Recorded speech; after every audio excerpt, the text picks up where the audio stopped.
স্নেহের 2024 সালের নতুন বছরে অষ্টম শ্রেণীর ছাত্রছাত্রী বন্ধুরা, আশা করি তোমার সবাই ভালো আছো। আজ আমরা যে বিষয়টি নিয়ে আলোচনা করব অষ্টম শ্রেণীর ফার্স্ট সামেটিভ অর্থাৎ প্রথম পর্যায়ক্রমিক মূল্যায়নের বাংলার সিলেবাস, প্রশ্নকাঠামো এবং নমুনা প্রশ্নপত্র নিয়ে। প্রথমে তোমরা সিলেবাসে দেখে নাও কী কী বিষয় তোমাদের সেকেন্ড সামেটিভ অর্থাৎ দ্বিতীয় পর্যায়ক্রমিক মূল্যায়নে থাকবে। দ্বিতীয় পর্যায়ক্রমিক মূল্যায়নের ক্ষেত্রে ফুল মার্কস তোমাদের রয়েছে 25 আর সময় তোমাদের থাকবে 50 মিনিট। দেখে নাও কী কী বিষয় তোমাদের থাকবে। তোমাদের থাকবে দাঁড়াও, পল্লী সমাজ, ছন্ন ছাড়া, গায়ের বধূ, গাছের কথা, হাওয়ার গান, কি করে বুঝবো, পাড়াগার দুপর ভালোবাসি, নাটোরের কথা, আষাঢ়ের কোণ, ভেজা পথে, গড়াই নদীর তীরে। আর ব্যাকরণ থেকে থাকবে বিশেষ্য বিশেষণ, সর্বনাম অব্যয় ও ক্রিয়া। আর থাকবে বাংলা প্রবাদ। ভালো করে তোমরা সিলেবাসে দেখে নাও। এবার আমরা নমুনা প্রশ্নপত্রটা দেখে নাও। দেখো, সরাসরি স্ক্রিনে কিন্তু আমরা 2024 সালের সেকেন্ড সামেটিভ অর্থাৎ দ্বিতীয় পর্যায়ক্রমিক মূল্যায়নের বাংলার কোশ্চেন পেপারটা দেখতে পাচ্ছ। ফুল মার্কস তোমাদের রয়েছে 25 আর সময় তোমাদের রয়েছে 50 মিনিট।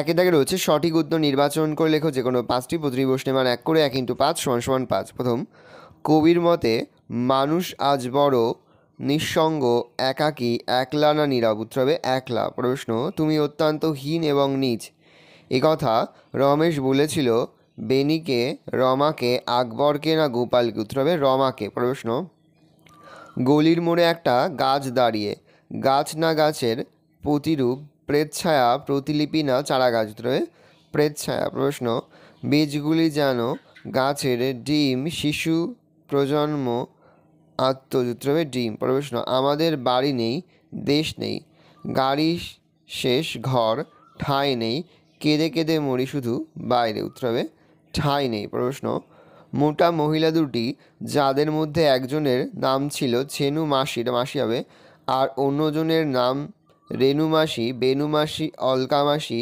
না পূরবী মাসি? উত্তর হবে বেনু মাসি। প্রশ্ন, পাড়াগার দুপর ভালোবাসি কবিতাটি জীবনানন্দের ধূসর পাণ্ডুলিপি, বনলতা সেন, রূপসী বাংলা মহাপৃথিবী কাব্যগ্রন্থের অন্তর্গত? হবে রূপসী বাংলা কাব্যগ্রন্থের অন্তর্গত। প্রশ্ন, গড়াই নদীর তীরে কুটির খানিরে লতাপাতা ফুলে জড়িয়ে মায়ায় আদরে সাদরে রয়েছে কি? উত্তর হবে মায়ায় রয়েছে ঘিরে।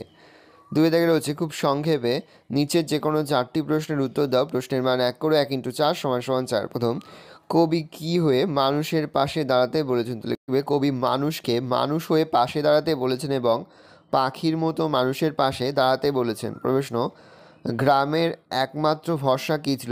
প্রখ্যাত কথাশিল্পী শরৎচন্দ্র চট্টোপাধ্যায়ের লেখা পল্লী সমাজ নামাঙ্কিত রচনায় গ্রামের একমাত্র ভরসা ছিল 100 বিঘার মাটি। এর কারণ হলো সমস্ত চাষিরই কিছু কিছু জমি মাটির অন্তর্ভুক্ত। ড্রাইভার বললে ওই দিকে যাব না, ওই দিকে না যেতে চাওয়ার কারণ কি? কবি অচিন্ত্য কুমার সেনগুপ্তের লেখা ছন্নছাড়া নামাঙ্কিত কবিতায় ড্রাইভারের ওদিকে না যাওয়ার কারণ ছিল উদ্দিষ্ট স্থানে কয়েকটি ছন্নছাড়া বেকার ছোকরা রাস্তার মাঝে দাঁড়িয়ে আড্ডা দিচ্ছিল, যারা গাড়ি থামিয়ে লিফট চাইতে এবং গাড়িতে উঠে হাওয়া খাওয়ান বলে দাবি জানাতে পারে। বৃক্ষ শিশু নিরাপদে নিদ্রায় যায়। বৃক্ষ শিশু কোথায় নিদ্রায় যায়? বিজ্ঞানাচার্য জগদীশচন্দ্র বসু প্রণীত গাছের কথা গদ্যাংশে বীজের ওপরের কঠিন ঢাকনার আড়ালে বৃক্ষ শিশু নিরাপদে নিদ্রা যায়। প্রশ্ন, ডিঙিটি কোথায় বাঁধা রয়েছে? লিখবে 20 শতকের 3 দশকের কবি জীবনানন্দ দাশের পাড়াগার দুপর ভালোবাসি কবিতায় ডিঙিটি জলশিরি নদীটির পাড়ে হিজল গাছে বাঁধা রয়েছে। প্রশ্ন, রাবণের চিতা বলতে কী বোঝানো হয়েছে? দেখবে কবি বিজয় সরকার আষাঢ়ের কোনো ভেজা পথে গানে জানিয়েছেন রাবণের চিতা হলো মানুষের মনের মধ্যে জায়মান থাকা দুঃখ কষ্ট। প্রশ্ন, জ্যোতিদাদার উদ্যোগে আমাদের একটি সভা হয়েছিল। জ্যোতিদাকে? উত্তর লিখবে উদ্ধৃত প্রশ্নে জ্যোতিদা হলেন রবীন্দ্রনাথ ঠাকুরের দাদা ও দেবেন্দ্রনাথ ঠাকুরের পঞ্চম পুত্র যতীন্দ্রনাথ ঠাকুর। ইনি হলেন একই সঙ্গে একজন নাট্যকার, সুরকার, সম্পাদক ও চিত্রশিল্পী। প্রশ্ন, বাড়িটিকে ভালোবেসে কারা বেড়াতে এলে কিছুক্ষণ থেমে রয়? উত্তর লিখবে সাত সকালে রঙিন মেঘেরা বাড়িকে ভালোবেসে বেড়াতে এলে কিছুক্ষণ থেমে রয়। 3 জায়গায় রয়েছে নিচে যে কোনো 3টি প্রশ্নের উত্তর দাও। প্রশ্নের মান রয়েছে 2 করে 2 × 3 = 6। প্রথম, মানুষ বড় কাঁদছে। কী কারণে কবি এই কথা বলেছে? উত্তর লিখবে। 20 শতকের 5-এর দশকের জনপ্রিয় কবি শক্তি চট্টোপাধ্যায় প্রণীত দাঁড়াও নামাঙ্কিত 3 স্তবকের এই কবিতায় কবি মানুষের অসহায়তার কথা তুলে ধরেছেন। সমগ্র বিশ্বজুড়ে তখন চলছে মানুষের ওপর মানুষের অবিচার, অত্যাচার, লাঞ্ছনার এক ভয়াবহ দুঃসময়। মানুষের বিপদের কারণ আর একদল মানুষ। কোথাও কারোর প্রতি স্নেহ মায়া দায়বদ্ধতা নেই, শুধু এক দলকে নিঃস্ব করে অন্য দলের আনন্দ ও আখের গুছিয়ে নেওয়া। মানুষের হাতে মানুষের এই অত্যাচার, উৎপীড়ন, অবমাননা, মৃত্যু দেখে শঙ্কিত কবি বারবার উচ্চারণ করেছেন, মানুষ বড় কাঁদছে। মানুষের অসহায়তা, বিপন্নতা এবং যন্ত্রণা বোঝাতে কবি মানুষ বড় কাঁদছে এই কথাটি একাধিকবার উচ্চারণ করেছেন। পরিবেশন রমেশ বিস্ময়ে হতবুদ্ধ হইয়া গেল। রমেশের বিস্ময়ের কারণ কি? উত্তর লিখবে। মানবিক কথাকার শরৎচন্দ্র চট্টোপাধ্যায়ের লেখা পল্লী সমাজ রচনায় দেখা যায় এটা রমেশ হবে। রমেশ ভেবেছিল রমা নিঃসন্দেহে বেনি ঘোষালের মতো স্বার্থ সর্বস্ব হবে না। রমার মানস প্রবণতা সম্পর্কে রমেশের উচ্চ ধারণা ছিল, তাই সে রমার শরণাপন্ন হয়েছিল। কিন্তু রমেশ হতবাক হয় এই কারণে যে রমা নিজের ক্ষতি স্বীকার করতে রাজি নয়। এমনকি দরিদ্র, অসহায়, বিপন্ন চাষিদের দুরবস্থার কথা জেনেও রমা তার কোনো প্রতিক্রিয়া ব্যক্ত করেনি। রমার এই মুহূর্তের বক্তব্য ছিল, না, অত টাকা লোকসান আমি করতে পারবো না। এই কথা শুনে রমেশ বিস্ময়ে হতবুদ্ধি হয়ে গিয়েছিল। পরিবেশন প্রাণ আছে, এখনও প্রাণ আছে। এই দুর্মম আশাবাদের তপ্ত শঙ্খধ্বনি কবিতায় কিভাবে ঘোষিত হয়েছে তা আলোচনা করো। কল্লোল গোষ্ঠীর অন্যতম প্রতিবাদী কবি অচিন্ত্যকুমার সেনগুপ্তের লেখা ছন্নছাড়া কবিতায় কবি একদল যুবকের কর্মতৎপরতা দেখে অভিভূত হয়েছিলেন। মৃতপ্রায় পথযাত্রীকে দেখে গাড়ির মধ্যে বসে থাকা 3টি যুবক দ্রুত এগিয়ে যায়। তারা একটি নিরীহ লোক গাড়ি চাপা পড়েছে দেখে রক্ত মাংসের দলা পাকানো দেহটা দেখে অতি দ্রুত গাড়িতে তুলে নেয়। কবি লিখেছেন, রক্তের মাখামাখি সেই দলা পাকানো ভিখারিকে ওরা পাঁজাকোলা করে ট্যাক্সির মধ্যে তুলে নিল। চারপাশের মানুষজন ব্যক্তিস্বার্থে হাত গুটিয়ে বসে থাকে। তখনও একদল যুবক মৃতপ্রায় দেহটাকে নিয়ে চেঁচিয়ে ওঠে এবং সল্লোলে জানিয়ে দেয়, প্রাণ আছে, এখনও প্রাণ আছে। এই কথাটুকু সমগ্র কবিতায় বারংবার প্রতিধ্বনিত হয়। তাই চেঞ্জ করলে গভীরতম প্রত্যয় আর আত্মবিশ্বাস থেকে ছন্ন ছাড়া একদল যুবক প্রমাণ করে চারিদিকে সংকীর্ণ গণ্ডির মধ্যেও এখনও আশাবাদের যথেষ্ট জায়গা রয়েছে। তাই গভীর প্রত্যয়ের সঙ্গে উচ্চারিত হয়, প্রাণ আছে, এখনও প্রাণ আছে তব, এবং তপ্ত শঙ্খধ্বনির মতো সেই কথা আকাশ বাতাসে প্রতিধ্বনিত হয়ে ছড়িয়ে যায়। প্রশ্ন, যেন ইন্দ্রপুরী। কিসের সঙ্গে ইন্দ্রপুরীর তুলনা করা হয়েছে? কেনই বা লেখক এমন তুলনা করেছেন? অবনীন্দ্রনাথ ঠাকুর রচিত নাটোরের কথা শীর্ষক গদ্যাংশে নাটোরের মহারাজ জগনীন্দ্রনাথের বাড়িকে ইন্দ্রপুরীর সঙ্গে তুলনা করা হয়েছে। প্রভিন্সিয়াল কনফারেন্সের উদ্দেশ্যে বাড়িতে অতিথি সমাগমের জন্য জগনীন্দ্রনাথ তার বাড়ি থেকে বৈঠকখানার সমস্ত কিছুই সুন্দরভাবে সাজিয়েছিলেন।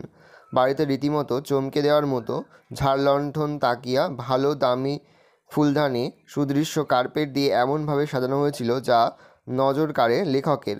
তাই লেখক বাড়িটিকে দেবরাজ ইন্দ্রের বাসস্থান ইন্দ্রপুরীর সঙ্গে তুলনা করেছেন। ছেলের কথা শুনে বুকুর মার মাথায় বজ্রাঘাত। ছেলের কথা শুনে বুকুর মার মাথায় বজ্রাঘাত কেন? একালের জনপ্রিয় লেখিকা আশাপূর্ণা দেবীর লেখা কী করে বুঝবো গল্পে বুকুর মুখে বাড়িতে অতিথি আসার কথা শুনে বুকুর মায়ের মাথা গরম হয়ে যায়।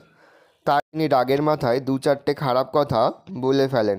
অথচ ছেনুমাসি, বেনুমাসি ও দুরন্ত ডাম্বলকে বুকুর মা সাদর অভ্যর্থনা জানান। বুকু অবশ্য হঠাৎ আসা অতিথিদের সামনে তার মায়ের অসন্তোষের কথা ব্যক্ত করে। আবার সবার মাঝে এইভাবে হাটে হাঁড়ি ভেঙে দেওয়ায় বুকুর মার মাথায় যেন বিনা মেঘে বজ্রপাত হয়। দেখে রয়েছে খুব সংক্ষেপে নিচের যে কোনো 3টি প্রশ্নের উত্তর দাও। প্রশ্নের মান 1 করে 1 × 3 = 3। প্রথম, অপু প্রথম দিন কার সাথে পাঠশালায় গিয়েছিল? দেখবে বাবা হরিহরের সঙ্গে। নিশ্চিন্দপুরের লোক কখন নীলকণ্ঠ পাখি দেখতে যাচ্ছিল? সরস্বতী পুজোর বিকেলে। প্রশ্ন, পাঠশালা কখন বসতো? কতজন ছাত্রছাত্রী ছিল? পাঠশালা বিকেলে বসতো। পাঠশালায় সব শুদ্ধ 8 থেকে 10 জন ছাত্রছাত্রী ছিল।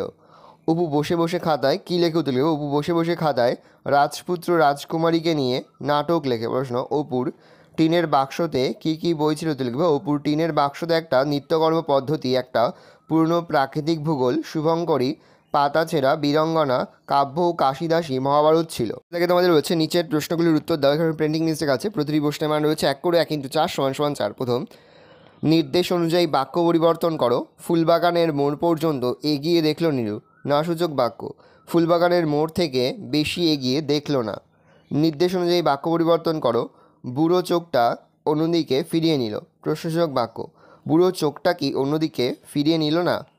ক্রিয়ার মূলকে বলে সমাপিকা, অসমাপিকা, ধাতু না প্রত্যয়? তবে ধাতু। প্রশ্ন, তোমাকে নিয়ে আর পারি না নিম্নের অংশটি হলো বিশেষ্য বিশেষণ, অব্যয় না ক্রিয়া? উত্তর হবে অব্যয়। প্রশ্ন, তোমার কথা বলতে বলতেই তুমি চলে এলে।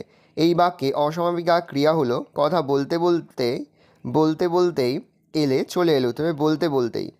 পরে হচ্ছে পত্র রচনা করো। প্রশ্নের মান 4। বন্যার প্রকোপে গ্রামের বহু কৃষিজমি নদীর গ্রাসে হারিয়ে যাচ্ছে। নদীর পাড়গুলির স্থায়ী রক্ষণাবেক্ষণ প্রয়োজন। এ বিষয়ে সংবাদপত্রের সম্পাদকের কাছে একটি চিঠি লেখো। দেখো, প্রথমে লিখবে শ্রদ্ধেয় সম্পাদক সমীপেষু সুদিন পত্রিকা, ঠিকানা দেবে। তারপরে বিষয় নেবে গ্রামের কৃষিজমি রক্ষা ও নদীর পাড় রক্ষণাবেক্ষণ। সশ্রদ্ধ নিবেদন লেখা শুরু করবে। দক্ষিণ 24 পরগনায় সুন্দরবনের অন্তর্গত স্বপ্নমুখী নদীর তীরবর্তী অঞ্চলে মানুষ একাধিকবার বন্যার শিকার হয়েছে। এই অঞ্চলের মানুষজন কৃষি প্রধান। বৈশ্য কাপালি, বারুইজীবী, সৎচাষী, নমশূদ্র, মুসলমান অধ্যুষিত এই অঞ্চলের মানুষের আর্থিক বুনিয়াদ চাষের উপর নির্ভরশীল, অথচ প্রতি বছর বহু কৃষিজমি নদীর গর্ভে হারিয়ে যাচ্ছে। অতি দ্রুত স্বপ্নমুখী নদীর কূল ভেসে দুপার ভাসিয়ে দেয়, ফলে চাষের জমি নষ্ট হয়। নদীর পাড় বেঁধে দেওয়ার যে চেষ্টা চলছে তা যথেষ্ট নয়। একমাত্র কংক্রিটের স্থায়ী পাড় তৈরি করা গেলে তবেই চাষের জমি রক্ষা পেতে পারে বলে আমি মনে করি। সংশ্লিষ্ট কর্তৃপক্ষ যদি অনুগ্রহ করে বিষয়টি অতি দ্রুত পদক্ষেপ গ্রহণ করেন তবেই দরিদ্র চাষিরা স্বস্তি পেতে পারে। প্রায় চেঞ্জ করে আশা করি ঘটনাটির গুরুত্ব বিবেচনা করে আপনি আমার পত্রটি প্রকাশ করে বাধিত করবেন। নমস্কারান্তে, তোমরা তোমাদের নাম আর তোমরা তোমাদের ঠিকানাটা দেবে। ভালো করে দেখে নাও, এই রয়েছে টোটাল তোমাদের ফার্স্ট সামেটিভ অর্থাৎ প্রথম পর্যায়ক্রমিক মূল্যায়নের অষ্টম শ্রেণীর বাংলার কোশ্চেন পেপার। ভালো তোমরা কোশ্চেন পেপারটা দেখে নাও, ভালো করে দেখে নাও। এই ধরনের কোশ্চেন প্যাটার্নই কিন্তু প্রতিটি স্কুলে তোমাদের কিন্তু সেকেন্ড সামেটিভ অর্থাৎ দ্বিতীয় পর্যায়ক্রমিক মূল্যায়নের প্রশ্নপত্র হবে। সেহেতু ভালো করে তোমরা কোশ্চেন পেপারটা দেখে নাও। আশা করি ভিডিওটা ভালো লেগেছে। ভিডিওটা ভালো লাগলে ভিডিওকে লাইক করতে একদম ভুলবে না। আর আমার চ্যানেল নতুন হওয়া লাল কালারে সাবস্ক্রাইব প্রেস করে পাশে বেল আইকনটা প্রেস করে যখন নতুন করে ভিডিও আপলোড করি সবার ফার্স্ট নোটিফিকেশন তোমরা পেয়ে যাও। আর এই ভিডিওটি তোমার বন্ধু বান্ধবী আত্মীয়স্বজন সবার মধ্যে কিন্তু অনেক অনেক শেয়ার করে দাও যারা এবছর অষ্টম শ্রেণীতে পড়ছে। আমরা কিন্তু ইতিমধ্যে অষ্টম শ্রেণীর প্রতি বিষয়ের সিলেবাস, প্রশ্নকাঠামো এবং নমুনা প্রশ্নপত্র কিন্তু আপলোড করে দিয়েছি। তোমরা যদি এখনও পর্যন্ত সেই ভিডিওগুলো না দেখে থাকো, ভিডিওগুলো কিন্তু তাড়াতাড়ি দেখে নাও। আর একেবারে ভিডিও শেষে স্ক্রিনে তোমরা একটা প্লেলিস্ট দেখতে পারবে, তারপরে ক্লিক করলেই সমস্ত ভিডিওগুলোই কিন্তু তোমরা পর দেখে নিতে পারবে। তোমাদের সকলকে জানাই আগাম পরীক্ষার অনেক অনেক শুভেচ্ছা এবং অভিনন্দন। আশা করি সকলের পরীক্ষায় খুব ভালো হবে। ভালো করে তোমরা কোশ্চেন পেপারটা দেখে নাও।